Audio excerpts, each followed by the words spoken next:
હરે મહાદેવ, કેમ છો બધા? મજામાં જશો? અને અત્યારમાં વાગી ગયા છે દિવસના 12 અને વરસાદ આવે. જો તમને વરસાદ આવી રહ્યો છે ફૂલામ ફૂલ. અને રાતના 3 વાગ્યાનો વરસાદ ચાલુ છે. અને અત્યારે બધાને મસ્ત નાસ્તો કરવો છે તો આપણે ઋષિ દીદી વેફર ફ્રાય કરી દીધી. બંને શેરીમાં નીકળી ગયા છીએ. કેમ નીકળ્યા? ભાવ શેરીમાં પાણી જોવા નીકળ્યા. અને કેટલું આપણી શેરીમાં પાણી આવ્યું ને મિત્રો, એ હું તમને આગળ બતાવી. અને આપણી સ્કૂલ પાસે પણ બહુ પાણી આવ્યું ને. અહીંયા ભાદરોડનો રસ્તો છે ને, ત્યાં એકદમ પાણી ફૂલ આવ્યું ને, ગજબ પાણી. હું ક્લિપ તમને આગળ આપી દે, તમને ખબર પડે કે રોડે નથી. ઓહો ગજબ. આ બિચારા બકરા, અહીંયા બધા કેટલા બકરા છે. અને અહીંયા પાણી ફૂલ આવે છે. સામે વૃક્ષો પડી ગયા તો આમાં કેમ થાય નીકળી એમ કે જો તમે એટલું પાણી છે.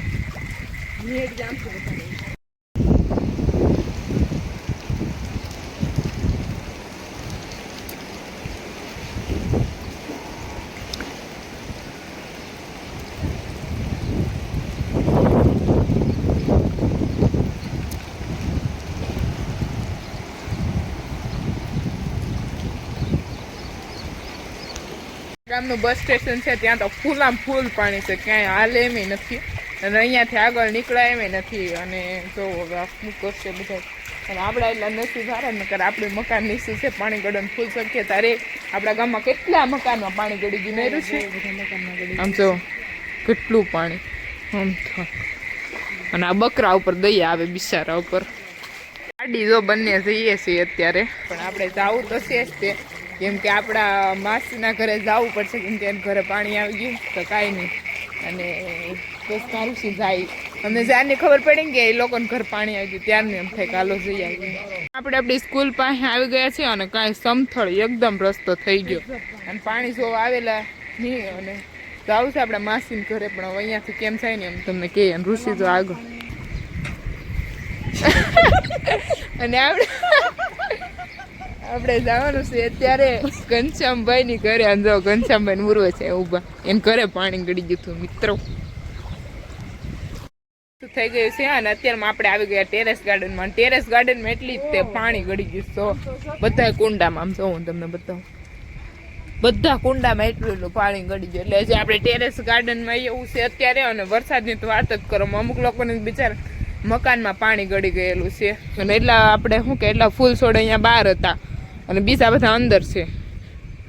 અને હવે આવું બધું છે અમારે અહીંયા વરસાદ. અને તમારે કેવો વરસાદ છે કોમેન્ટ કરીને કહેજો. અને બે હદ પાણી છે અત્યારમાં તો. રોડ દેખાય અને આગલી ક્લિપમાં તમે જોયું છે એમાં તો રોડે નથી દેખાતો. જો ઓહો બહુ પાણી છે. જો બિચારા બકરાવાળા બિચારા કેવા હેરાન થાય છે. પેલા આપણી ઘરની આગળ હતા, નવ ધીમે ધીમે કરતા અહીંયા પહોંચાડી દીધા છે. આમાં વૃક્ષ પડી ગયું. હવે તો પાણી થોડુંક ઓછું થઈ ગયું છે. આપણે ગાર્ડનમાં આટો મારીને આવતા રહ્યા. અને જવો હવે રોડે દેખાવા મળ્યો, ત્યારે રોડ ઓછો દેખાતો હતો. અને હવે જો આપણા ઋષિ દીદી આગળ આગળ જાય છે, આપણે પીછે પીછે ચાલતે જા રહે હે. અને આપણા ઋષિતા દીદી બંને નીકળી ગયા છે શોપિંગ કરવા. કેમ કે વરસાદ થઈ જાય પેલા જે પણ વસ્તુ જોઈ લઈ આવી, પછી મસ્ત મસ્ત બનાવીને ખાવાનું કારું છે. વરસાદ આવે ને એ તો અમે બધા ફ્રી થઈ જાય એકદમ મસ્ત. મેગી અમે પછી મસ્ત મસ્ત બનાવીને ખાશું. અને અમારા ગામમાં મસ્ત મસ્ત વરસાદ આવી ગઈ. અમે તમને આગળ જઈને બતાવું છું મિત્રો.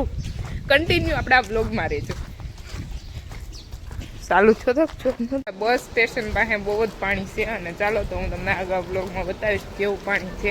અને અહીંયાથી ને બહુ જ પાણી દેખાય છે. અને અહીંયા સુધી આવી જોશે એવું લાગે છે. અહીંયા પાણી બહુ જોરથી જાય છે. આપણું બસ સ્ટેશન એ ડૂબી ગયું. ઋષિ દીદી જોવે પાણી કેટલું લાગે. પાણી પાણી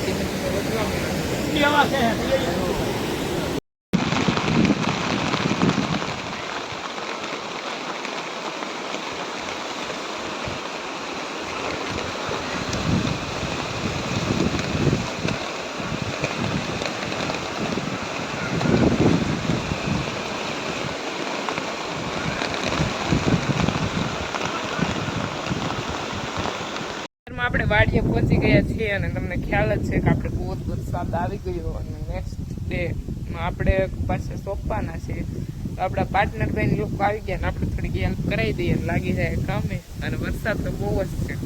વરસાદ આવ્યા પછી જો વાતાવરણ એકદમ સોંપતા હતા. અને આપણે એક ભાગ સોંપાઈ ગયો છે, જે ઓલો આગલો છે જ્યાં બાજરી કરેલી હતી એ ભાગ, અને ત્યાંથી સોંપી અને ડાયરેક્ટ ઓલી બાજુ સોંપવાનું ચાલુ કરી દીધું છે. અને ફાઇનલી વરસાદ થઈ ગયો તો જેટલા વહેલી તકે કપાસિયા સોંપાઈ જાય એટલું બેસ્ટ રહેશે.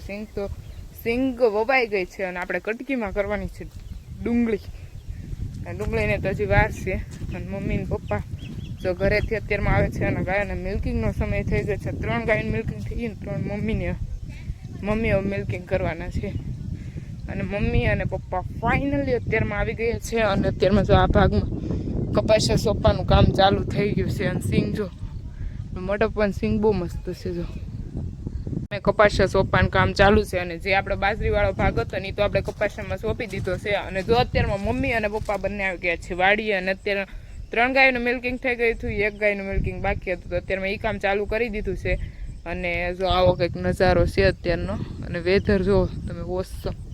અને બસ હવે મિલ્કિંગ થઈ જાય એટલે મારે અને પ્રકાશભાઈ બંને જવાનું છે ઘરે ગમતું નથી પણ જવું પડશે. કેમ કે અત્યારમાં મમ્મી ને પપ્પા બંને રહેશે ગૌશાળાએ. આપણે ગાયને રેઢી નહીં મૂકીએ, અમે રેઢી કહીએ, એકલા ન મૂકીએ ને રેઢી અમારે કાઠિયાવાડી ભાષામાં. અને પછી જો આપણે 2 દિવસથી હું 2 દિવસથી નથી આવી કેમ કે વરસાદ હતો ને તો ભાઈ એક જ તે ભાઈ અને મોટી બેન ઘરે આવતા ને જતા, મમ્મી પપ્પા તો અહીંયા જ રહેતા. અને જો આપણે ફાઇનલી એક રૂમમાં પીસીસી મસ્ત થઈ ગયું, એકમાં નિરણ ભરી એટલે બાકી છે. અને જો આ રૂમમાં પીસીસી થઈ ગયું છે. અને જો સામાન થોડોક અસ્ત વ્યસ્ત પડે એનું પર ધ્યાન દો, એ બધું હું હરખું કરી નાખશું. કાલે બધું મસ્ત એક વખત ધોઈ અને બધું ગોઠવી દેવાનું છે. આજે નવો ગેસ પણ આવી ગયો છે વાડી માટે. અહીંયા બધું વાસણ ને બધું મૂકવાનું. આ બધું ઇમ્પોર્ટન્ટ વસ્તુ કેમ કે અહીંયા લોક છે. અને આવો કંઈક મમ્મીએ થોડાક ટાઈમ માટે યુઝ કરે ને એવો સૂલો તગારામ મીને હતો. અને અહીંયા છે આપણું દૂધ. અને અહીંયા ખાટલા. અહીંયા આવી જશે આપણો પંખો. અને આવી કંઈક આપણે વાડીએ બધી સુવિધા કરી નાખી છે એટલે હવે ટેન્શન નહીં. કેમ કે આપણે એક જણું હોય અને ફૂલ વરસાદ આવ્યો તો ગાયોને અમે એકલી મૂકતા જ નથી, ગમે એ પરિસ્થિતિ થાય. આની પહેલાં વરસાદ થયો ને ત્યારે હું મીનાક્ષી દીદી જમા વગર આખો દિવસ વાડીએ રહ્યા હતા. બાકી ગાયોને એકલા નહીં મૂકવાની કે એવું બધું છે. અને પ્રકાશભાઈ જો અમે છે દેખ શકતે હો આપ. અને વેધર કંઈક આવું છે અત્યારે. અને મિલ્કિંગનું કામ આપણી ગૌશાળામાં ચાલુ છે. અને આ કપાસિયા સોંપે એ જુઓ તમે ખાલી.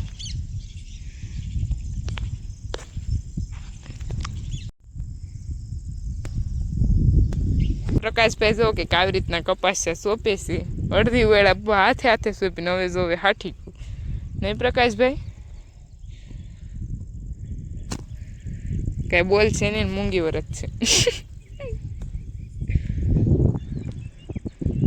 આજનો બ્લોગ આપણે અહીંયા જ એન્ડ કરીએ. કાલે મળીએ નવા બ્લોગ સાથે. જે બી લોકો મારી ચેનલ પર નવા હોય તે લાઈક, શેર એન્ડ સબસ્ક્રાઈબ કરવાનું ભૂલતા નહીં. Bye bye. જય મા મોગલ. હર હર મહાદેવ.